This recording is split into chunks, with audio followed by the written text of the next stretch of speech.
شینواری سپیکس نه ګوره ملتا دغه شپږیزه خو د عظمت الله عمرزي ټیمو ګټله او مینوالو ته ډېر ډېر مبارکي. مګر اصلي مبارزه وشروع شوه. ګوره موږ دوه قسمه خلک یو هغه چې په افغانستان باندې خفه کېږي، هغه د نړۍ هر ګوټ کې چې هر حزب هر څه کې چې هغه په دې وطن خفه کېږي.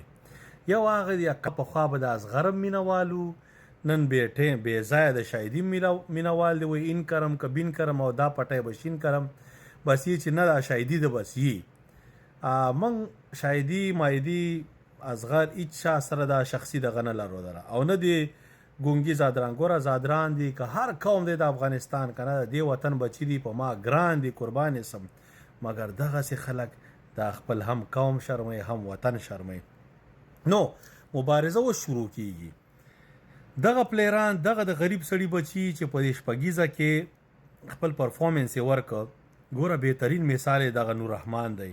یاره یقینو که باوی خالد تانیوال سبمان ګل د افغانستان دی. مګر ما چې دا نور رحمان دا بیټینګ وکړو ته په ابله ورځ سلیزه یو دا پرون چې د کوم شاټونه پیک اپ کول بریلینټ. یاره ما د ټیلنټ استعداد ته کته د زړه خوشحاله کېده چې افغانستان سره داسې پلیران یو وخت کې ما ته استوي د ابراهیم زادران د افغانستان ویرات کوهلی دی.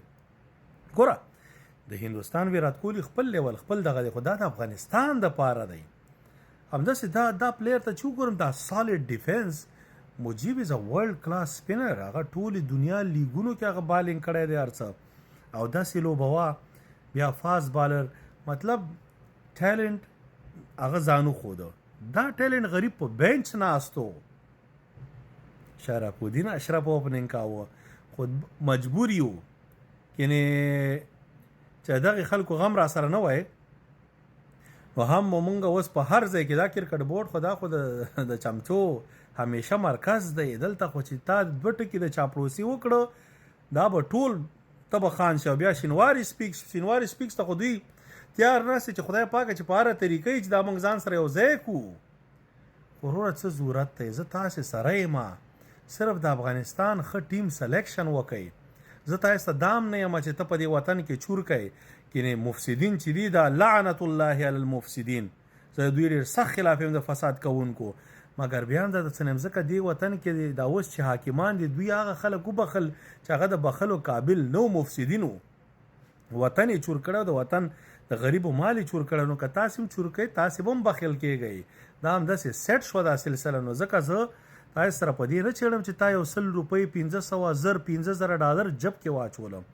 زه دا یم چې روره کار وکړه، دا چې کوم ټیلنټ دی په دې باندې کار وکړه چې په راتلونکي اوس ایشیا کپ دی، بیا پسې نړیوال جام دی او بیسټ اپرچونټي ده په ایشیا کې. ده بهترین کنډیشنز دي او دې کنډیشنز دپاره به ټیم جوړی.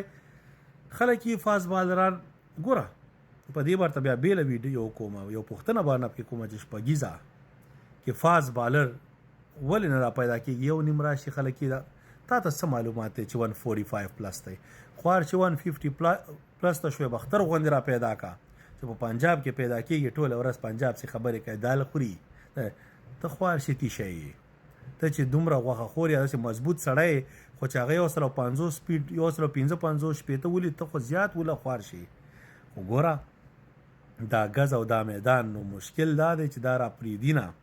خو چې دا کوم خلک اوس راوتلي دي خالد تانیوال، وفی الله ترخیل، دغه نور رحمان، فرمان صافی، اجاز احمدزی، دا هغه خلک دي. ګور اجاز احمدزی او دا فرمان صافی، اسپیشلی فرمان صافی از ډیفینیټلی ستا فینیشنګ دی.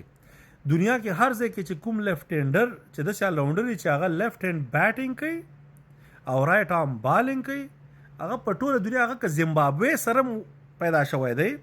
مثلا نیل جانسن غوندې هغه هم ټاپ پرفارمنس ورکړي دي. دا د دنیا بس یو ریر بریډ دی چې تا سره داسې چې لیفټ هینډر بیټسمین او رائټ هینډر بالینګ. نو فرمان صافی به ډیفینیټلی په ټیم کې ځکه تا سره فینیشر همداسې په کار او ستا فینیشنګ چې دی دا دغه نه دی، نه ننګیالی خروټی، نه کریم جنت، نه بل. نو تا سره داسې فینیشر په کار چې هغه غټې شپږیزې وي او تا ته بالینګ کوي. نو دا خو باید در سره وي. ستا په ټاپ کې مثلا تا دغه یو وفی الله ترخیل نه فینیشر جوړ کړي، از بریلیانټ، داس فاین، ام هیپي چې هغه څلورم نمبر یې 5م نمبر، از فاین. دا نور رحمان دا باید په هر قیمت په دې ټیم کې زما مطلب دا چې دا ونه وای چې اوس به دا یو کال دوه اخرو لکه راشد خان چرته یو چاته ویلو چې دا ځوان 2 کال راشي ټیم کې چې دا خشي خوار شي که ته 2 کال راشي ټیم کې وای ته اوس IPL کې وای نو خو ته ټیلنټ وې راپورته کړی او هغه د IPL او دنیا کې سټار یې مونږ په دې خوشاله یو نو هیله ده چې دا ونه ځکه 2 کال وروسته وروره چې بیا به دا ټیلنټ ختمیږي په دې وطن کې نو سم دستي په ټیم کې بالکل ځای خالی دی په دې ټیم کې فینیشر رول خالی دی په دې ټیم کې 4 نمبر پلیئر ځای خالی دی لکه د نور رحمان د پاره بهترین پوزیشن دی وان ډاون خالد تانیوال د پاره خدای یا ګربز وان ډاون کوي دا پورته کوي اپ ټو یو دا د ټیم مینجمنت خبره هغه کې دی شي خو دا کسان ریډي دي بالکل او دی کنډیشنز د پاره مړه د سپین پلیئران دي لکه دی پلی سپین لایک ریلی ګډ لکه خوشاله شي سړی زه حیران شم چې د افغانستان داسې ټیلنټ لکه دا ظلم ور باندې باغ شي دغسې نو دا داسې نه دا ریډي کسان دي دا باید زما تاسو ټول نه هیله ده زه به ویډیوګانې کوم تاسې شیر کوئ تاسې دغه کوئ بس دومره ګیر چاپېره ورسوئ چې ټول ملت خبرې شروع کړي بس په یو دغه باندې چې دی نه سبا کېږي که څه متل خو رانه خیر هیر شو هغه اشرف غني صاحب غوندې موږ هم لکه چې ګډ وډ متل شروع کړه خیر خو ستاسې ټولو همدې کې کومک ضرورت دی او د افغانیت دپاره ضرورت دی باقي هغه مخلوق چې لایک تخته ستا نه مې لایک پکار دی نه مې ستا شیر پکار یو شیم نه آی ډونټ کیر شینواري سپیک سره ماشاءالله پیسې میسې مال حال هر څه ډیر دی ډونټ وري زه هلته خپل کاروبار لرم کمپنۍ یو نه دوه زما لینډ ډېر ښه روان دی زه چریم رب ذوالجلال هم داسې نه یم پرېښی مګر د حق غاږ کې د کرکټ دپاره که په وطن خفه کېږي په افغانستان خفه کېږي نو بیا وروره بیا زړه د خلاصه ملاتړ کوه پوه شوې او چې دا کوم د مختوري بچیا چې مخونه پټ کړي یا فیک پروفایل والی دا خو پخوا راسې غپېږي پوه شوې غپېږي هغه پروا نه کوي خو ستاسې ټولو کومک ضرورت دی زه به بار ویډیو کوم چې تر څو پورې دا کسان سلیکشن کمیټي په ټیم کې واچو پاکستان خلاف لوبو کې باید ډیفینیټلی UAE سره میچونه وکړي همدا موقع ده پروا نه کوي او دې پلیرانو ته موقع ورکوي په دې باندې بیا خبرې کوو ستاسې ورور نجیب الله شینواری په لوی الله مسپارم خدای په امان سلام علیکم